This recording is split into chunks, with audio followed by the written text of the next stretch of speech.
Finance से जुड़ी latest information पाने के लिए फिनोवेशंस अपडेट्स को सब्सक्राइब करें और नोटिफिकेशन पाने के लिए बेल आइकन पर क्लिक करें। नमस्कार, आज के एक्स्ट्रा डोज सेशन में आपका स्वागत है। आज का फर्स्ट अपडेट है इक्विटा स्मॉल फाइनेंस बैंक का आईपीओ अगले हफ्ते मंगलवार 20 अक्टूबर को आने वाला है। ये इस साल का 12वां आईपीओ होगा। इस साल अब तक जितने आईपीओज आए हैं उनमें से कुछ का परफॉर्मेंस बहुत अच्छा रहा, जबकि कुछ कमजोरी के साथ लिस्ट हुए।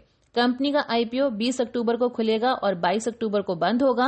आईपीओ के जरिए बिक्री के लिए जो इशू अवेलेबल होंगे उनमें 280 करोड़ रुपीस के फ्रेश इशू और 7 crore 20 lakh shares offer for sale के तहत हैं। इक्विटा स्मॉल फाइनेंस बैंक की parent company Equitas holdings limited offer for sale के तहत अपनी हिस्सेदारी कम कर रही है।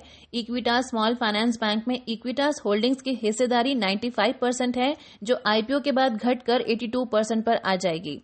पहले इक्विटा स्मॉल फाइनेंस बैंक का आईपीओ मार्च में आने वाला था, लेकिन कोरोना वायरस संक्रमण और लॉकडाउन की वजह से ये टल गया।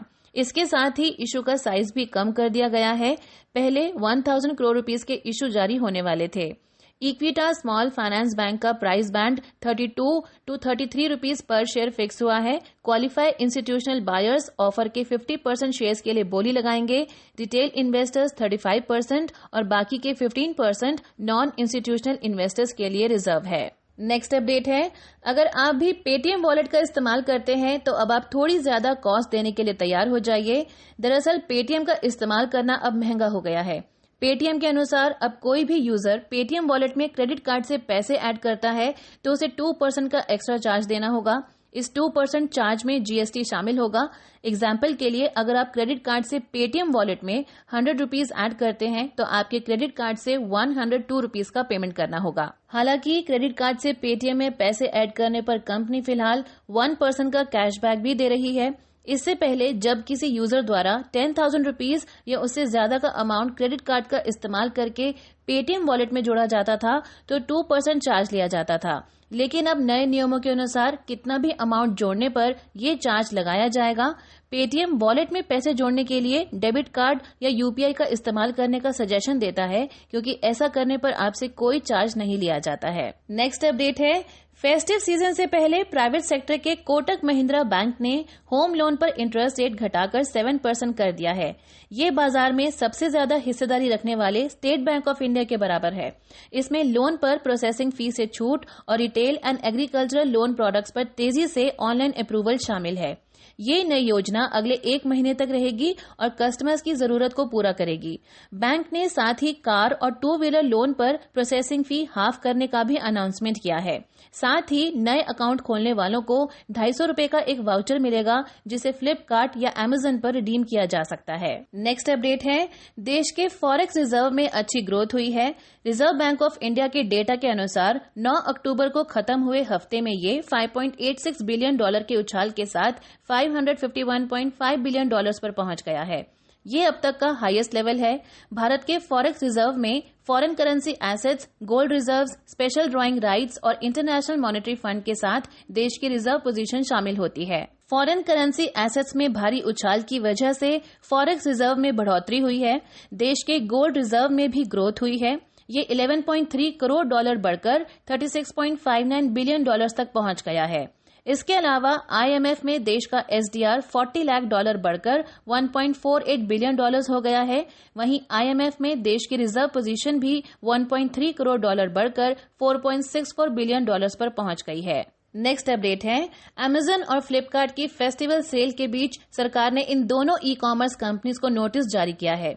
ये नोटिस अपने प्लेटफॉर्म पर बेचे जा रहे प्रोडक्ट्स के बारे में मैंडेटरी इन्फॉर्मेशन नहीं देने पर जारी किया गया है।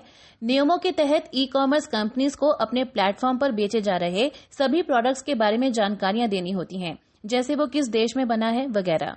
कंज्यूमर अफेयर्स डिपार्टमेंट की ओर से अमेजन और फ्लिपकार्ट को नोटिस भेजा गया है, लेकिन राज्यों से भी कहा गया है कि वो ये देखें कि सभी ई कॉमर्स कंपनीज नियमों का पालन करें। दोनों लीडिंग ई कॉमर्स कंपनीज ने नोटिस पर अब तक कोई कमेंट नहीं किया है। कंज्यूमर अफेयर्स डिपार्टमेंट ने दोनों कंपनी से पैकेज्ड कमोडिटीज को लेकर नियमों का पालन करने का आदेश दिया है और 15 दिनों के अंदर जवाब भी मांगा है। यहाँ पर हमारा फिन पॉइंट एक्स्ट्रा डोज समाप्त होता है। जैसा कि आप में से बहुत से लोगों ने हमसे पूछा था कि फॉरेन स्टॉक मार्केट में कैसे इन्वेस्ट कर सकते हैं, तो आज हम आपकी इसी प्रॉब्लम के सोल्यूशन की बात करने जा रहे हैं।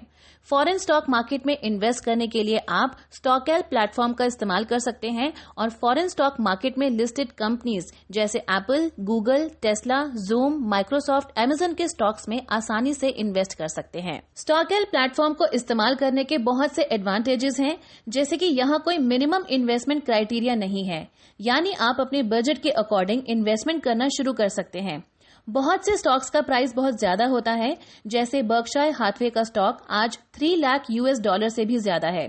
ऐसे स्टॉक्स हमारे बजट से बाहर होते हैं। ऐसे में आप स्टॉकेल से फ्रैक्शनल स्टॉक्स में भी इन्वेस्ट कर सकते हैं। इसके अलावा अगर आपको फॉरेन कंपनीज की बहुत ज्यादा नॉलेज नहीं है और फिर भी आप फॉरेन स्टॉक मार्केट में इन्वेस्ट करना चाहते हैं, तो आप एक्सपर्ट रिकमेंडेशंस ले सकते हैं। इसके लिए स्टॉकेल ने स्टैक लॉन्च किया है, जो एक बास्केट्स ऑफ स्टॉक्स, ETFs और दूसरी सिक्योरिटीज होते हैं जो एक्सपर्ट्स द्वारा मैनेज किए जाते हैं, जो इन पर बारीकी से नजर रखते हैं। इसीलिए आप स्ट्रेस फ्री होकर इसमें इन्वेस्टमेंट शुरू कर सकते हैं। और रही बात अकाउंट ओपनिंग फी की, तो वो $0 है, यानी आपसे कोई चार्ज नहीं लिया जाता।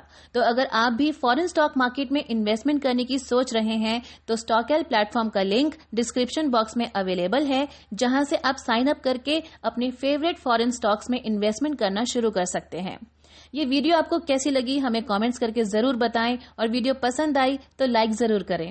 हमसे जुड़े रहने के लिए थैंक यू।